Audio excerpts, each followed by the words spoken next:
आपके अस्तित्व का आधार है।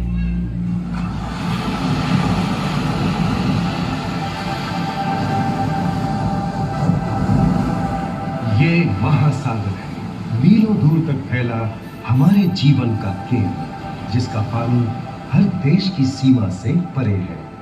हमें सांस लेने के लिए जरूरी ऑक्सीजन का 50 से 80% हमारी पृथ्वी का लगभग 3/4 हिस्सा है। इस धरती पर 5 हिंद, प्रशांत और दक्षिणी महासागर। ठीक है। ये सागर इतने महत्वपूर्ण हैं कि इनका तापमान और लहरें दुनिया के हर हिस्से के मौसम पर असर डालते हैं, चाहे वो मौसम कितना ही खतरनाक क्यों ना हो।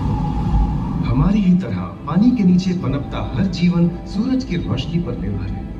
जी हाँ जनाब, सिर्फ ये जंतु, मछलियाँ, पेड़ पौधे ही नहीं, बल्कि बैक्टीरिया जैसे सूक्ष्म जीव भी सूरज से ऊर्जा पाकर खिलखिला उठते हैं।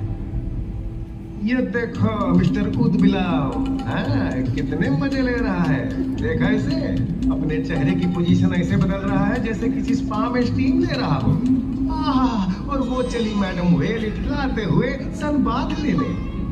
और ये जोकर मछली यानी क्लाउन फिश, ये तो गाना भी गाती है भाई, बिना किसी सुरताल के। हाँ, ये राख समुद्री जानती है, और कोई खतरा महसूस होने पर ये कभी उड़ाती है और कभी चहकती है। क्लाउन फिश है ना। और ये डॉल्फिन हमारे स्मार्टफोन से भी ज्यादा स्मार्ट है।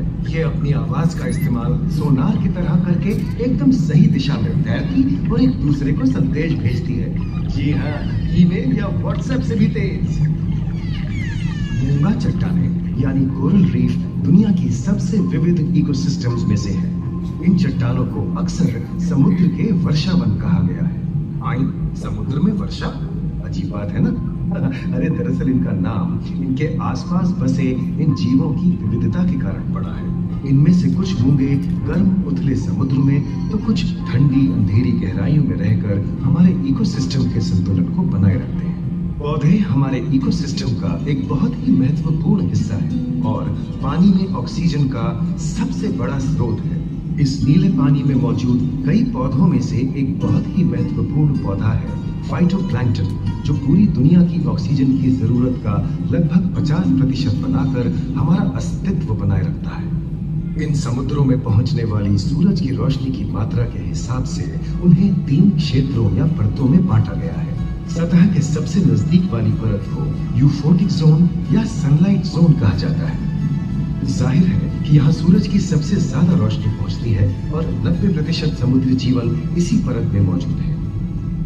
अगली गहरी परत को डिस्पोटिक जोन या ट्वाइलाइट जोन कहा जाता है। इस परत तक सूरज की सिर्फ 1% रोशनी पहुंचती है, जो पौधों के जिंदा रहने के लिए काफी नहीं है। तीसरी और सबसे गहरी परत एफोटिक जोन या मिडनाइट जोन है। यहाँ सूरज की रोशनी बिल्कुल नहीं पहुंचती। ये परत पूरी तरह से अंधेरी और ठंडी होती है, बिल्कुल किसी हॉरर मूवी के सीन जैसी। ये कई जगहों पर इतनी गहरी होती है कि यहाँ आसानी से माउंट एवरेस्ट जैसे ऊंचे पहाड़ भी समा सकते हैं। और इसकी सबसे गहरी जगह है प्रशांत महासागर में मरियाना ट्रेंच। महाद्वीपीय तटों के साथ लगे उथले समुद्री इलाकों तक पहुंचना आसान है, लेकिन ये समुद्र का सिर्फ 10% है। समुद्र की गहराई जितनी बढ़ती जाती है, उतने ही वहाँ के हैरत अंगेज जीव जिन तक पहुंचना मुश्किल होता जाता है। ये समुद्री जीव पहले तो अपनी खूबसूरती से आपको झलते हैं और फिर अचानक एक खतरनाक रूप ले लेते हैं, जिनसे बचना मुश्किल ही नहीं, नामुमकिन है। और ये क्या, अचानक ये रोशनी कहाँ से आई?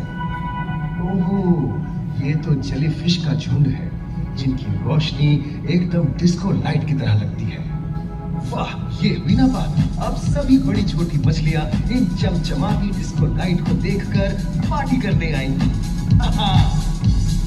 और फिर यही रोशनी उन्हें बेरहमी से दबोचकर उनका शिकार करके अंधेरे में वापस गायब हो जाएगी।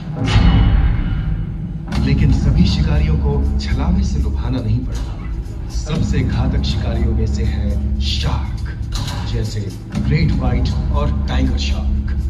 शार्क आमतौर पर सूरज ढलने के बाद अंधेरे में शिकार पे निकलती है समुद्री जीवों का यमराज।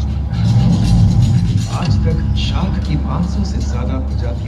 चल चुका है। ये हर तरह के खुले महासागरों में, मूंगे की चट्टानों में, आर्कटिक की बर्फ के नीचे और समुद्र की अंधेरी गहराइयों में पाई जाती है। और ये है समुद्री घोड़ा, जो तबड़क तबड़क नहीं, छप छप छप छप करता है, यानी दौड़ता नहीं, तैरता है। हमने इन समुद्रों के बारे में बहुत कुछ जाना है, पर अभी भी बहुत कुछ जानना बाकी है।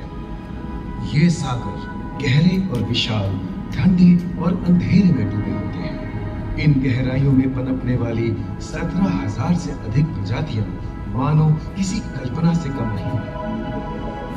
किसी खूबसूरत एंजल की तरह दिखने वाले जीवों के साथ साथ न जाने और क्या क्या देखने को मिले।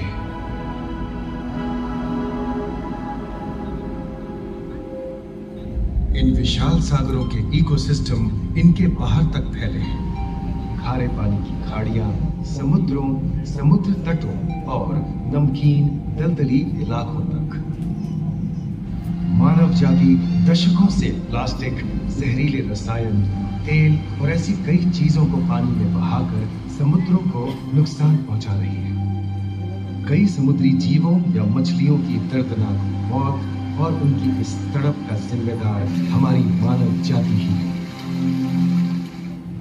पिछले कुछ दशकों में वैज्ञानिक पैमाने पर सामने आए खतरों में से एक बड़ा जलवायु परिवर्तन है, जिससे महासागर गर्म हो रहे हैं और ग्रीन हाउस गैसों की अधिकता और ऑक्सीजन की कमी के कारण इन समुद्रों का अम्लीकरण हो रहा है। सागरों के इस तरह गर्म होने से पानी का स्तर बढ़ गया है और बर्फ की चादर पिघल रही है। इस विनाशकारी बदलाव के परिणाम स्वरूप समुद्री जीवन खत्म हो रहा है और पूरे इकोसिस्टम के लिए ऐसे खतरनाक हालात हम ही पैदा कर रहे हैं।